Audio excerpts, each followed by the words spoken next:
अस्सलाम वालेकुम dear students, हम जो है वो डेप्रिसिएशन का चैप्टर कर रहे थे। ये अब जो चैप्टर है ये लॉर्सन की बुक से है और अब हम यहाँ से इसको देखने की कोशिश करेंगे और इसको समझने की कोशिश करेंगे। जो मेथड्स हमारे रह गए हैं वो हम यहाँ से लॉर्सन की बुक से समझने की कोशिश करेंगे। अच्छा, एक बात याद रखिएगा, जो डेप्रिसिएशन मेथड है ये प्लांट एसेट्स के ऊपर अप्लाई होता है। प्लांट एसेट्स के ऊपर आपके पास जो एसेट्स हैं वो या प्लांट एसेट्स हैं या नेचुरल रिसोर्सेज हैं या इंटेंजिबल एसेट्स हैं। ठीक है, ये टेंजिबल है and these are the intangible assets. ठीक हो गया, तीन ही टाइप्स में आप उसको डिवाइड कर सकते हैं। मीन्स प्लांट एसेट्स हो गए, नेचुरल रिसोर्सेज हो गए और इंटेंजिबल एसेट्स हो गए। ठीक हो, सब में ऐसा ही होता है। कॉस्ट को डिटर्मिनेशन करनी पड़ती है।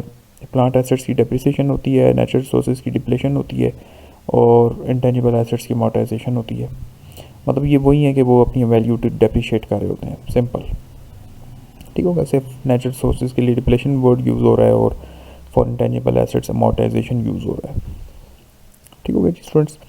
अच्छा, अब प्लांट एसेट्स जो हैं वो सबसे मोस्ट इम्पॉर्टेंट जो जिस चीज़ के ऊपर वो फोकस्ड है और इसी वजह से मैं भी इसी के ऊपर फोकस्ड हूँ, वो सबसे ज़्यादा प्लांट एसेट्स होते हैं। जैसे कि अब वो कहते हैं जी मैकडोनल्ड्स प्लांट एसेट्स जो हैं वो कितने हैं, for instance reported at 18 billion dollars के हैं। वॉलमार्ट के जो प्लांट एसेट्स हैं वो हैं जी 48 बिलियन डॉलर्स के हैं। सो इनके बहुत ज़्यादा देखें कितने जो है इनके प्लांट एसेट्स की कितनी कितनी वर्थ है, कितनी कितनी वैल्यू है वॉलमार्ट और मैकडोनल्ड्स के प्लांट एसेट्स की। और प्लांट एसेट्स यही होते हैं। मैकडोनल्ड्स के पास प्लांट एसेट्स क्या होंगे, वो जो मशीन्स उन्होंने वहाँ पे इंस्टॉल्स की हुई हैं, वो जो उनके किचन में इंस्ट्रूमेंट्स इंस्टॉल्ड हैं, जो ओवन्स वहाँ पे यूज़ हो रहे हैं, या जैसे वो कॉफ़ी मशीन है या अब वो जो भी उन्होंने मशीन इंस्टॉल की हुई है स्पेशलाइज्ड किस्म की, वो सारी की सारी उनके प्लांट एसेट्स हैं। ठीक हो गया स्टूडेंट्स। तो अब बेसिकली अब जो जो वो यूज़ हो रही हैं चीज़ें वो उस तरह से अपनी वैल्यू तो डेप्रिशिएट कर रही हैं ना, उस तरह से वो तमाम चीज़ें जो हैं वो अपनी वैल्यू डेप्रिशिएट कर रही हैं। सो बेसिकली इस चैप्टर में वो यही चीज़ जिस चीज़ के ऊपर वो फोकस्ड है वो यही बात है असल में। वो ये कहता है जी, decline in assets value over its useful life. Assets की वैल्यू जो है वो अपने यूज़फुल लाइफ में डिक्लाइन होती रहती है। सबसे बुनियादी बात है कि आप एसेट को एक्विजिशन करते हैं। एक्विजिशन क्या होगी कि मतलब आप उसको एक्वायर कर रहे हैं, फिर आप उसकी कॉस्ट को कंप्यूट करते हैं, फिर जब उसको इस्तेमाल कर रहे होते हैं तो फिर आप एलोकेट करते हैं उसकी cost to the periods benefited. मतलब जो जो आप उसको इस्तेमाल कर रहे हैं तब आप उसकी कॉस्ट को साथ साथ भी कैलकुलेट कर रहे हैं। ठीक हो गया। और फिर जब आप उसको डिस्पोज करते हैं तो फिर उसकी डिस्पोजेबल जो आपकी वैल्यू है उसको भी रिकॉर्ड करते हैं।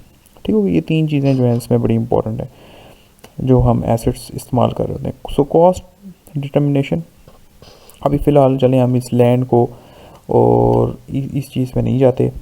ठीक हो गया, लैंड इम्प्रूवमेंट्स और बिल्डिंग्स और मशीनरी इक्विपमेंट्स। सो लंप सम परचेज़ की भी बात आपके यहाँ पे वो कर रहा है कि जी आप एक साथ ही परचेज़ कर सकते हैं, लैंड भी, बिल्डिंग भी और लैंड इम्प्रूवमेंट्स भी। तो टोटल कितनी कॉस्ट आपको बियर करनी पड़ती है। हम स्टूडेंट्स प्लांट एसेट्स की डेप्रिसिएशन पे चले जाते हैं। ठीक हो गया जी। हम यहाँ से एक दफ़ा फिर ये 3rd 4th पेज पे आ गए और वो ये कहता है जी, what is depreciation is a process allocating of cost of the plant assets to expense in the accounting period benefited from its use. कि जो जो आप एक एसेट्स को इस्तेमाल करते हैं तो उसकी वैल्यू जो है वो डिक्लाइन हो रही होती है और जैसे जैसे आप उसको यूज़ करते हैं, आप उससे फ़ायदा उठाते हैं तो उसकी वैल्यू डेप्रिशिएट हो रही होती है। अब उस कॉस्ट को बेसिकली हमने कैलकुलेट करना होता है। वो जो रेजिडुअल वैल्यू हम मीक्स की बुक में पढ़े थे वो यहाँ पे सॉलिड वैल्यू है। The total amount of depreciation to be charged of our an asset's benefit period equals to the asset cost minus its salvage value. अब सॉल्वेज वैल्यू क्या होती है जी, is also called the residual value or scrap value. तीन नाम है इसके, देखें। ठीक है जी, स्क्रैप वैल्यू भी है, रेजिडुअल वैल्यू भी है। Is an estimate of assets value eight the end of its benefit period. अब वो जब आपने एसेट को पूरी तरह से यूज़ कर लिया है तो अब उसकी वैल्यू एट द एंड क्या रह जाती है, इसको हम सॉलिड वैल्यू कहते हैं। ठीक है जी। सो ये कौन सी अमाउंट होती है, this amount owner expects to receive from the disposable disposing the assets at the end of its benefit period. वो जब आप उसको डिस्पोज करेंगे तो आपको एट द एंड क्या जो है उसकी वैल्यू मिलेगी। तो यूज़फुल लाइफ जो है वो क्या होती है जी, यूज़फुल लाइफ मैंने आपको बताया कि कितनी उसकी useful life is also called service life. ठीक हो गया कि कितना वो आपको सर्व करेगा एसेट। तो ये छोटी छोटी बातें होंगी स्टूडेंट्स। अब इसके बाद आ गया जी डेप्रिसिएशन मेथड्स। यहाँ पे सबसे फर्स्ट मेथड जो है वो आपके पास है जी स्ट्रेट लाइन मेथड, जिसके ऊपर मैं बड़ी डिटेल में आपको मतलब लास्ट उसमें जो मिक्स की बुक है वहाँ से हम इसको देख चुके हैं। और इसमें वही फार्मूला देख लें, आपके सामने है, कॉस्ट माइनस रेजिडुअल वैल्यू और solute value divide by useful life. ठीक है, तो इस तरह से आप इसको अब इन्होंने एक क्वेश्चन यहाँ पे दिया हुआ है और उस क्वेश्चन को कैलकुलेट कर रहे हैं। अब देखें, चलें ये क्वेश्चन, ये मेरे ख्याल से ये एक ही क्वेश्चन वो लेके आगे चल रहा है। क्वेश्चन क्या है, कहते हैं जी एक एसेट है जिसकी कॉस्ट 10,000 है, उसकी सॉल्यूट वैल्यू 1,000 है, तो डेप्रिसिएशन कॉस्ट उसकी कितनी होगी, 9,000 होगी। ठीक है, cost minus salvage value is equals to उसकी डेप्रिशिएटेबल कॉस्ट कितनी है, 9,000। यूज़फुल लाइफ जो है एसेट की 5 ईयर्स है, और ये जो यूनिट्स हैं 36,000 शूज़। अब वो जो एसेट है, वो जो मशीन है, वो बेसिकली कोई शूज़ बनाने वाली मशीन है। देखें अब ये क्या कह रहे हैं यहाँ पे,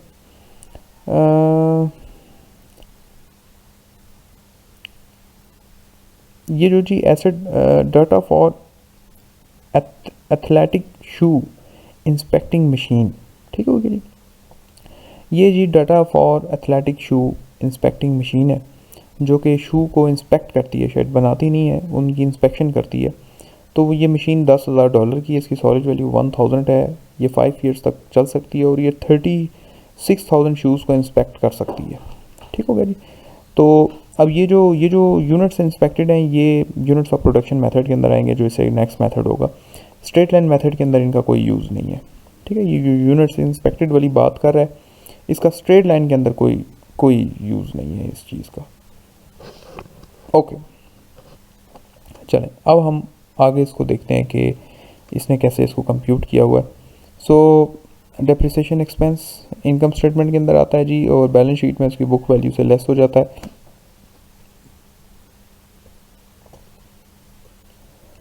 ये हो गया स्टूडेंट स्ट्रेट लाइन मेथड। देख लें, अब ये एसेट जो है वो आई थिंक सो परचेज हुआ है 2000, देख लेते हैं उसको। यहाँ से क्वेश्चन हमें रीड आउट करना पड़ेगा, फिर उसके बाद बात करनी पड़ेगी। यहाँ पे कि क्वेश्चन गिवन है, हाँ चलें देखें। ये है जी क्वेश्चन ये है जी कि if this machine is purchase on December 31st 2003 and use through out useful life 5 years, the straight line method allocates the equal amount of depreciation of the years 2004 through 2008। ठीक हो गया जी। ये मशीन जो है ये 2003 31 दिसंबर को परचेज़ की गई है, और ये फिर 2004 से 2008 तक यूज़ होगी। तो अब स्टूडेंट्स देखें आप, 2003 में इस मशीन की वैल्यू क्या थी, 10,000 बुक वैल्यू इसकी। ठीक है, ये इसकी बुक वैल्यू है। और अब यहाँ पे देखें depreciation cost for the year 1। अब डेप्रिसिएशन कॉस्ट इसकी 9,000 ही है जो इन्होंने कैलकुलेट की है, cost minus residual value divided bye useful life. ठीक हो गया, वो इसकी 9,000 ही है। रेट कितना है, रेट वही हो गया 1/5। सिंपल। यहाँ पर स्टूडेंट्स जो रेट आप कैलकुलेट करेंगे वो कैसे कैलकुलेट करेंगे, रेट आप कैलकुलेट करेंगे कि आप कितने, बस यहाँ पे आपने रेट को कैलकुलेट, डेप्रिसिएशन रेट को कैलकुलेट करते हुए एक चीज़ ध्यान में रखिएगा, वो क्या चीज़ होगी, नंबर ऑफ़ ईयर्स। सिंपल। बस ये जो 20% है ये कैसे आया है, ये सिर्फ और सिर्फ आया है through the number of years. अगर नंबर ऑफ़ ईयर्स 5 हैं तो फिर आप क्या करते हैं जी, 1/5 कर लेंगे तो रेट आ जाएगा। ठीक है, यही हो रहा है ना। कॉस्ट माइनस क्या है डेप्रिसिएशन एक्सपेंस का formula, cost minus residual value divided bye useful life. तो अब वो जो डिवाइडेड बाय यूज़फुल लाइफ है उसको ज़रा अलग कर लें तो वो 1/डिवाइड बाय यूज़फुल लाइफ हो जाएगा ना। ठीक हो गया, मतलब आपको मैं चलें आइडिया दे देता हूँ यहाँ पर। चलें ठहरें, ये देखें ये कहाँ से है, ये स्टूडेंट्स आया है। तो अब हम इसको कैसे कैलकुलेट कर सकते हैं, ये देखें, हम इसको स्टूडेंट्स ऐसे कैलकुलेट कर सकते हैं कि 1/5 इज इक्वल टू होता है जी 20%। जैसे अब इस क्वेश्चन के केस में 5 ईयर्स हैं, तो उसको हम कह सकते हैं जी 1/5। ये डेप्रिसिएशन रेट कैसे कैलकुलेट करना, मैं आपको ये बता रहा हूँ, ठीक है जी। डेप्रिसिएशन रेट ऐसे कैलकुलेट हुआ है कि अगर 1/5 5 ईयर्स हैं तो 1/5 करें 20% आ जाता है। अगर फर्स्ट करें इसी क्वेश्चन में कहता है जी नंबर ऑफ़ ईयर 7 है, तो फिर 1/7 करते तो रेट ऑलमोस्ट आता 14.2% है, या 14.3% आप उसको कर लें, फिर रेट आता जी 14% ऑलमोस्ट। अगर 3 ईयर्स होते तो हम करते हैं जी 1/3, तो वो 34% आ जाता। So it depends upon the number of years. ये जो डेप्रिसिएशन रेट है ये नंबर ऑफ़ ईयर्स के ऊपर डिपेंड कर रहा होता है। सो जितना नंबर ऑफ़ ईयर्स होंगे उसको बस 1 divide by number of years कर लें, यूज़फुल लाइफ कर लें, तो आपके पास रेट आ जाएगा। फिर डेप्रिसिएशन एक्सपेंस कितना आया जी? Depreciation expense is this is 1800, ठीक है।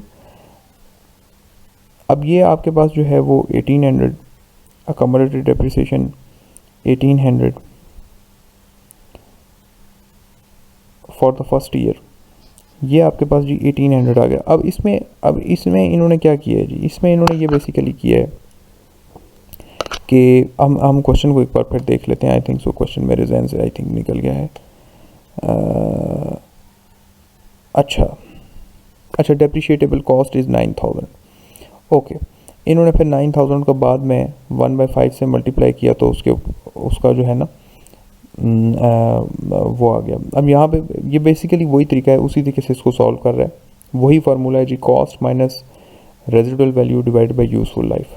अब उसमें उन्होंने किया ये है कि डेप्रिशिएटेबल कॉस्ट जो है वो उसको अलग से रख लिया, उसको मल्टीप्लाई किया है, जो 1/5 का आंसर आया है, मतलब इन्होंने इसको अलग अलग कर लिया है। ठहरे मैं आपको इसका आइडिया दे देता हूँ कि यहाँ पे इन्होंने ये किस तरह से कैलकुलेट किया, बल्कि हम यहीं पे इसको थोड़ा सा मैं आपको आइडिया दे देता हूँ कि ये इन्होंने कैसे कैलकुलेट किया। ये देखें स्टूडेंट्स, इन्होंने सबसे पहले क्या किया, फार्मूला के एक हिस्से को अलग कर लिया, कॉस्ट माइनस रेजिडुअल वैल्यू। इन्होंने पहले ये काम किया, ठीक है जी, पहले ये काम हुआ स्टूडेंट्स। उसके बाद जो हुआ ना, उसके बाद ये हुआ, इन्होंने अब देखें फार्मूला क्या है, फार्मूला तो ये है ना, divided by useful life. Formula तो असल में ये है, ठीक हो गया, ऐसी बात है ना, cost minus residual value divide by useful life, यही फार्मूला है। तो इन्होंने ये किया कि जी यूज़फुल लाइफ को अलग करके इसको उन्होंने कह दिया जी कि हम ऐसे भी तो कह सकते हैं ना कि इसको हम कह सकते हैं जी ये 1/5 है, 1 डिवाइडेड बाई यूज़फुल लाइफ कर दें, ऐसे भी तो कहा जा सकता है ना, ठीक हो गया। ये भी तो एक तरीका है ना, इस तरीके से भी तो इसको कहा जा सकता है 1 डिवाइड बाई यूज़फुल लाइफ। तो 1 डिवाइड बाई यूज़फुल लाइफ इस क्वेश्चन के केस में क्या होगी, 1 डिवाइड बाई 5, ठीक हो गया स्टूडेंट। इन्होंने इस तरीके से इस क्वेश्चन को सॉल्व किया, मतलब कॉस्ट माइनस रेजिडुअल वैल्यू को अलग कर लिया है और 1 डिवाइड बाई यूज़फुल लाइफ को अलग कर लिया, तो 1 डिवाइड बाई 5 आ गया। सो डेप्रिशिएटेबल कॉस्ट को आप मल्टीप्लाई करें रेट के साथ, वो 1 डिवाइड बाई 5 से आए तो 20%, तो 1800 डेप्रिसिएशन एक्सपेंस हर साल का होगा, क्योंकि स्ट्रेट लाइन मेथड में ये बात याद रखिएगा कि एक्सपेंस सेम ही होता है हर साल का। So cumulative depreciation for the first year 1800, 10,000 में से 1800 को लेस किया तो आ गया 8200, 8200 में से जी 1800 को दोबारा लेस किया तो 6400 आ गया, 6400 में से 1800 को दोबारा लेस किया तो 4600 आ गया। यहाँ पे बुक वैल्यू में लेस हो रहा है और अकोमोडेटेड में ऐड हो रहा है। 1800 में 1800 ऐड किया तो 36, 36 में 1800 ऐड किया तो 54, 54 में 1800 ऐड किया तो 72 और 72 में 1800 ऐड किया तो 9000। और यहाँ पे एंड पे देखें रह गया सॉलिड वैल्यू, एंड पे वैल्यू क्या आई थी 2800 माइनस 1800 इज़ 1000, ठीक है। तो बुक वैल्यू में हम उसको लेस कर रहे हैं डेप्रिसिएशन एक्सपेंस को, और अकोमोडेटेड में हम ऐड कर रहे हैं डेप्रिसिएशन एक्सपेंस को।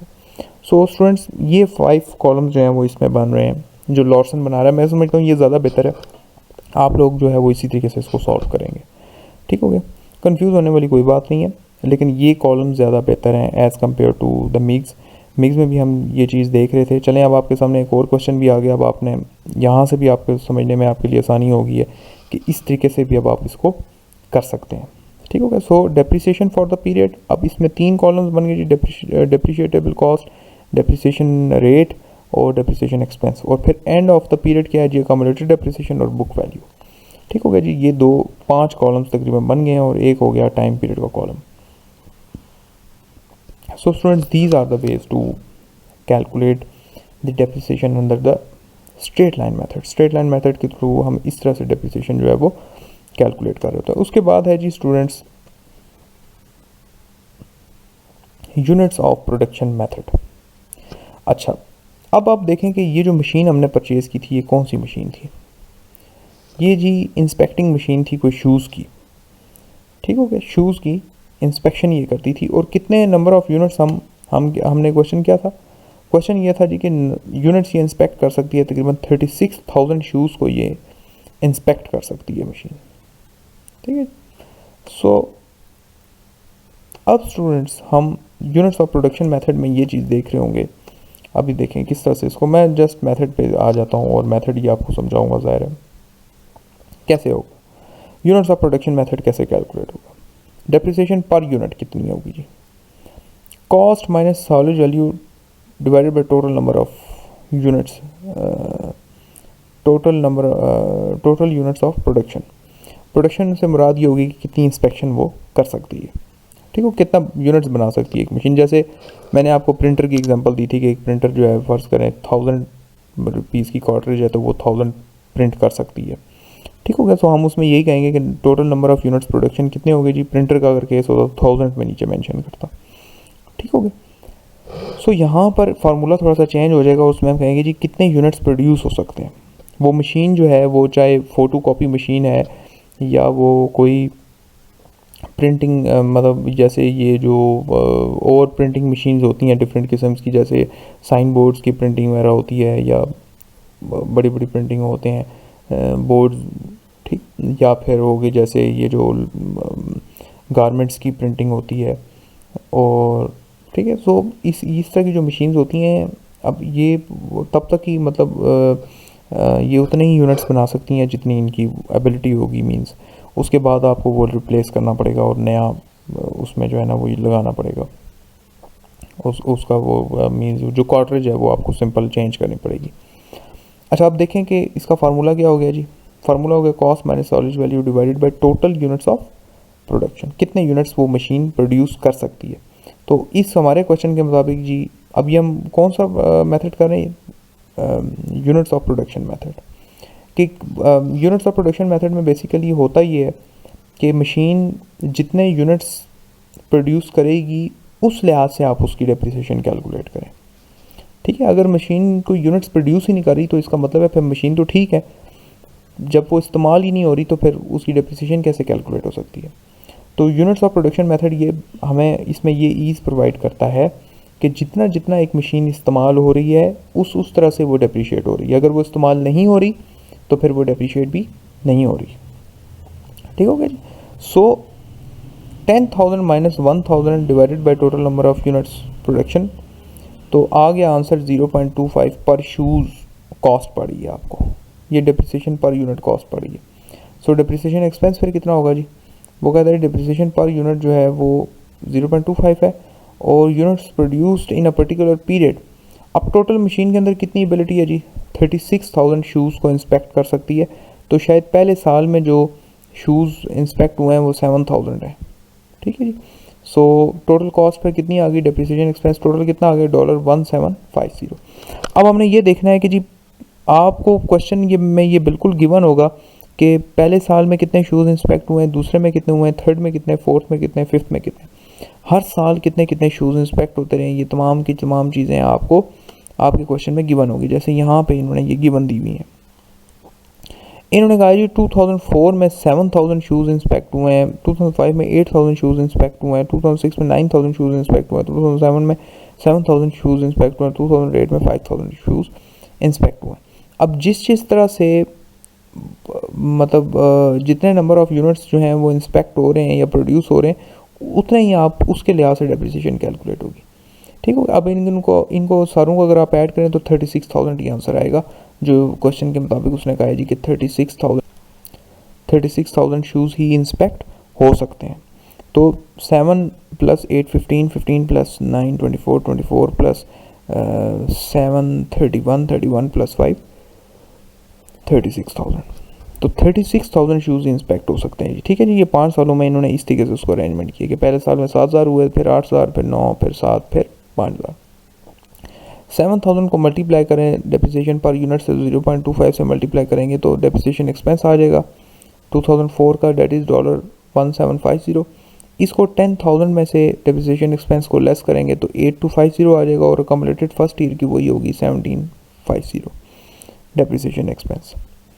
सेकेंड ईयर में जब हम इसको कैलकुलेट करेंगे तो हम 8,000 इंटू 0.25 मल्टीप्लाई करेंगे और आंसर आ जाएगा हमारे पास 2,000 डेप्रिसिएशन एक्सपेंस। ठीक है ना। 8,000 इंटू 0.25 इज़ 2,000।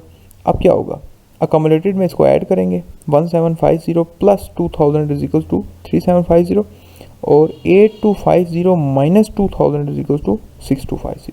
समझ गए स्टूडेंट्स।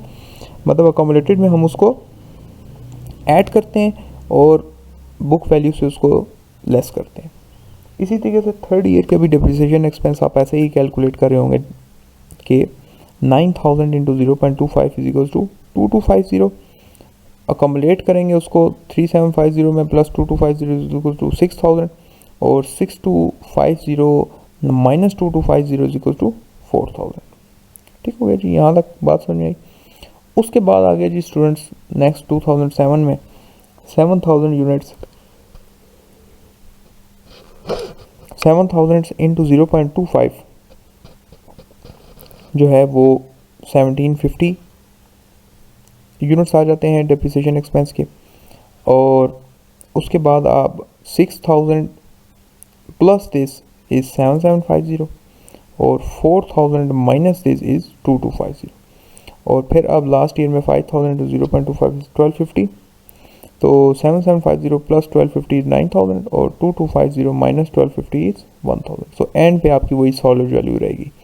तो यूनिट्स ऑफ प्रोडक्शन मेथड के थ्रू भी उसी तरीके से ही होगा जैसे स्ट्रेट लाइन मेथड के थ्रू होगा, लेकिन फ़र्क क्या है कि यहाँ पे नंबर ऑफ़ यूनिट्स के थ्रू हम इसको देख रहे होते हैं कि जी ये मशीन कितने नंबर ऑफ़ यूनिट्स प्रोड्यूस करने की एबिलिटी रखती है, उसके मुताबिक हम उसकी डेप्रिसिएशन कॉस्ट को कैलकुलेट कर रहे होते हैं।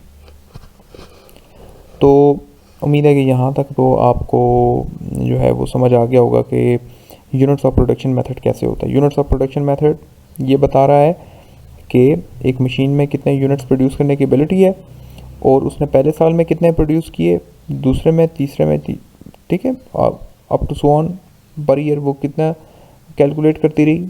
ठीक हो गया, ये चीज़ कैलकुलेट हुई। उसके बाद जी अब आपके पास आ गया पर यूनिट, आपने ये रेट कैलकुलेट कर लिया और उसको मल्टीप्लाई करते रहे तो आपके पास डेप्रिसिएशन एक्सपेंस आया, अकोमोडेटेड में वो ऐड हो रहा है और बुक वैल्यू से वो लेस हो रहा है। ठीक हो गया जी स्टूडेंट्स। उसके बाद स्टूडेंट्स हमने डबल डिक्लाइनिंग बैलेंस मेथड जो है वो कर लिया था,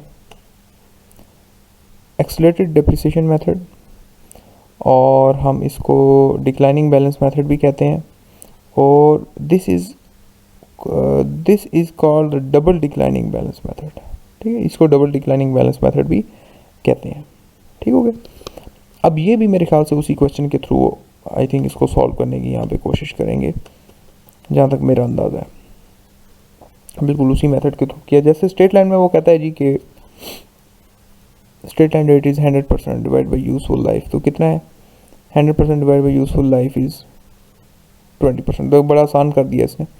स्ट्रेट लाइन में जैसे 100% होता है मीन्स वही 1/5 इज इक्वल टू 20% हो जाता है। ठीक है, स्ट्रेट लाइन रेट हो गया 100 डिवाइड बाई यूजफुल लाइफ। अब डबल डिक्लाइनिंग में 2 into straight line method means अब रेट को डबल कर दिया हमने तो वो 40% हो गया। ठीक हो गया। लेकिन अगर यहाँ पे नंबर ऑफ़ ईयर्स 5 होते तो रेट डिफरेंट हो जाता, नंबर ऑफ़ ईयर्स 3 होते तो रेट डिफरेंट हो जाता। ठीक हो गया। सो डेप्रिसिएशन एक्सपेंस क्या होगा, डेप्रिसिएशन एक्सपेंस होगा फिर अब वही बात है, रेट के साथ आप उसको मल्टीप्लाई करेंगे तो वो आपका डेप्रिसिएशन एक्सपेंस निकल आएगा।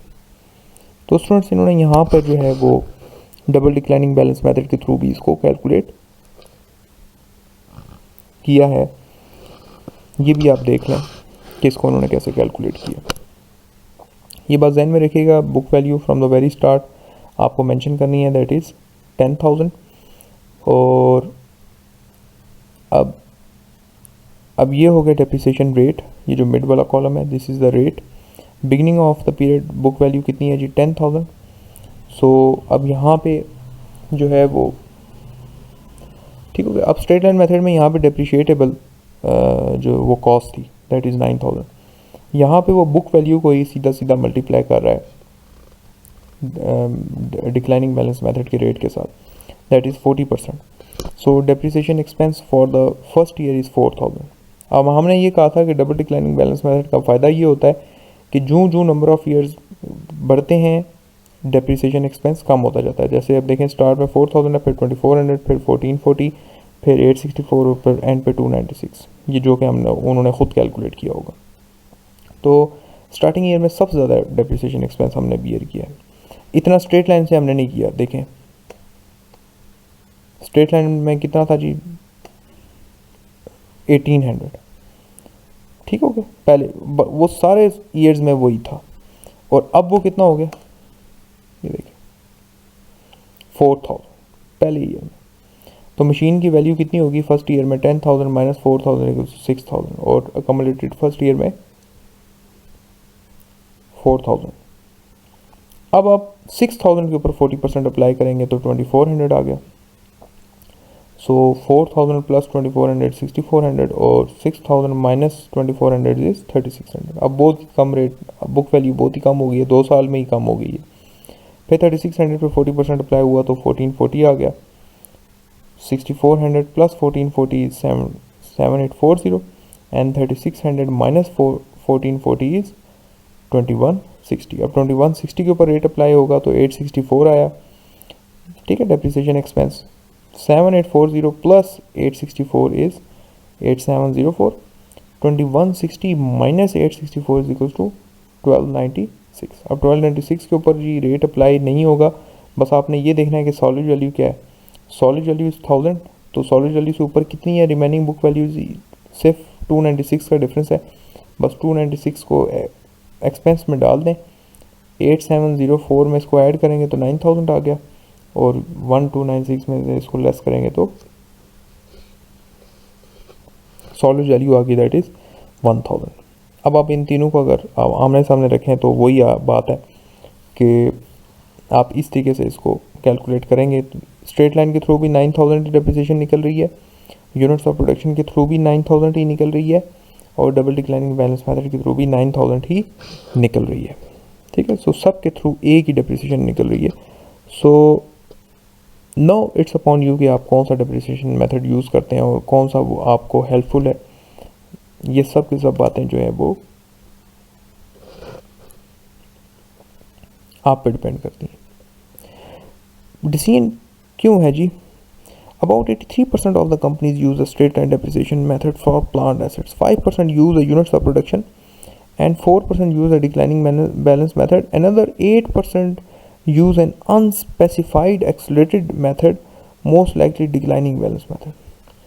So सबसे ज़्यादा स्ट्रेट लाइन मेथड यूज़ होता है, और यूनिट्स ऑफ प्रोडक्शन मेथड जो है वो सिर्फ 5% यूज़ होता है। तो ठीक हो गया जी। सो डिक्लाइनिंग बैलेंस में इतना ज़्यादा यूज़ नहीं होता। ये भी इसमें एक मेथड है modified accelerated cost recovery system. इसके अंडर भी एक मेथड आता है जिसमें कुछ डेप्रिसिएशन रेट्स होते हैं जो ऑलरेडी गिवन होते हैं, और वो बस अप्लाई किए जाते हैं और उससे भी डेप्रिसिएशन कैलकुलेट होती है।